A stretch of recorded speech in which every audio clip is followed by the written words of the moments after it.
The first mistake starts before your hand even touches the grip. It's the cold driver, still sheathed in its head cover, waiting while you sign the scorecard and joke with the starter. You step onto that tee box with stiff shoulders and a quiet dread, and the very first full swing of your day is asked to carry 20 years of expectation. Here's what most golfers miss. That first tee swing is measured before you ever make contact, and the numbers are already working against you. Without a proper warm-up sequence, the body simply cannot produce the clubhead speed it will find on the 7th hole. Muscles need blood, joints need motion, and the nervous system needs repetition. If you've ever stood on that first tee, watched the group ahead disappear over the ridge, and felt your chest tighten as you addressed the ball, you know the true cost isn't the greens fee, it's the wasted drive that follows. That cold swing costs you real yards, and those yards are the ones that set the tone for the next 4 hours. The second mistake compounds the first, and it sits right there in the turf beneath your ball. Teeing too low with a driver that has been fitted for a higher launch is a silent sabotage of everything you paid for. The equipment is set to launch, but the tee height is refusing to let it. Think about the setup you were taught. Most senior golfers still tee it like they're hitting a 3-iron, the ball practically resting on the grass. The driver head is designed to sweep through a zone, but a low tee forces a descending strike that kills the launch angle and adds backspin. That's the leak. You spent good money on a driver with the right loft, maybe even got it fitted, and then you choked the ball down so low it might as well be sitting on the fairway. The head cannot do what the engineer intended because you never gave it the air it needed. That low tee is a quiet drain, not a swing floor.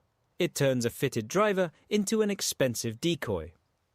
Subscribe if you want to keep tracing these leaks through the bag, because this is not the last one. In the comments, write dead money. What you just heard is the surface. The Dead Money Golf ebook goes 7 levels deeper. Every mechanism, every markup, every number fully sourced. 120 pages of what we can't post here. Plus the vault. 5 private video investigations that exist nowhere else. Link in the description and pinned comment, if you've ever teed it low and blamed the driver instead. Now consider the third mistake, and this one has nothing to do with your hands or your setup. It's about where you're aiming. The fairway is wide open, the center flag is inviting, and every instinct tells you to point straight down the middle. But you already know your miss.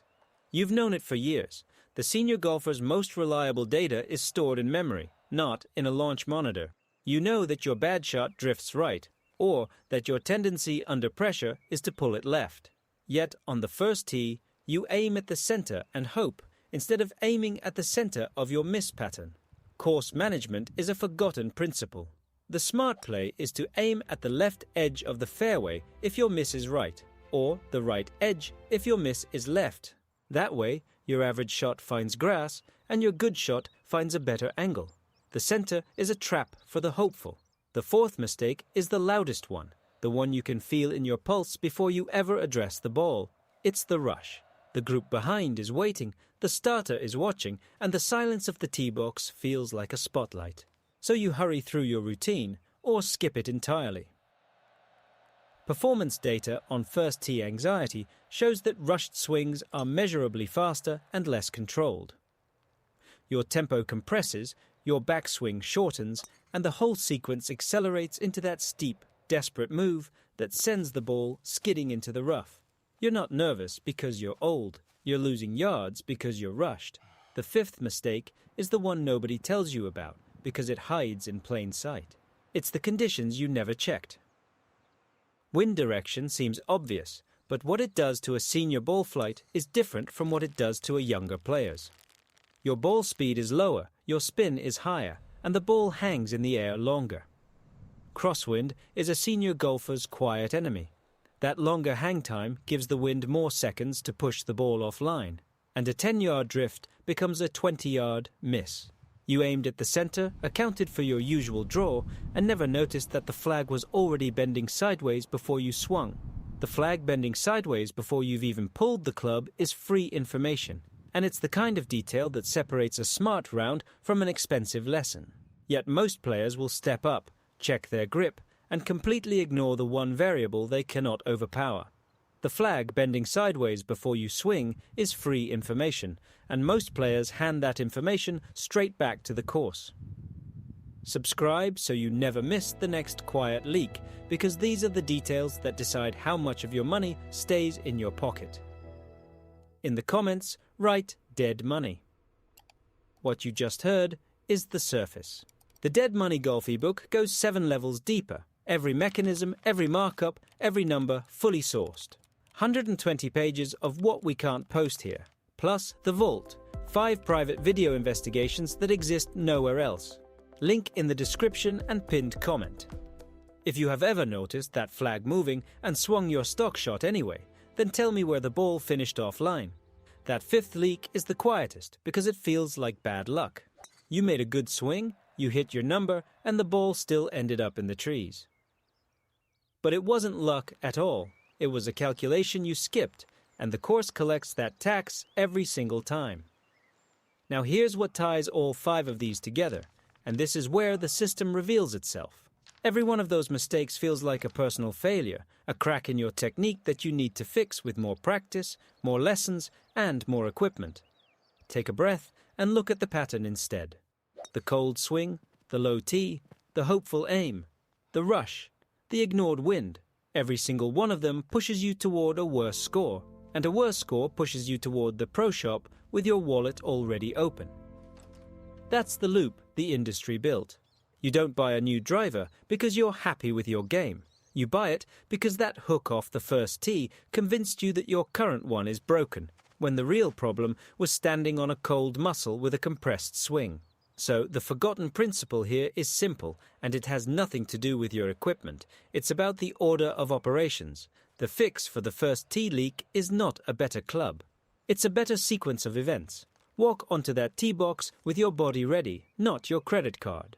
The driving range exists for a reason, and the 10 minutes you spend there loosening your back and finding your tempo will do more for your score than any new shaft ever will. That's the first move. The second is to take the pressure off the tee shot itself.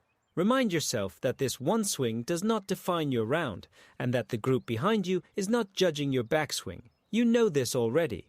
Deep down, you've always known that the nervous energy on the first tee is mostly in your head, and that the money you've spent trying to buy your way out of it never actually solved the problem. It just made the loss sting a little more.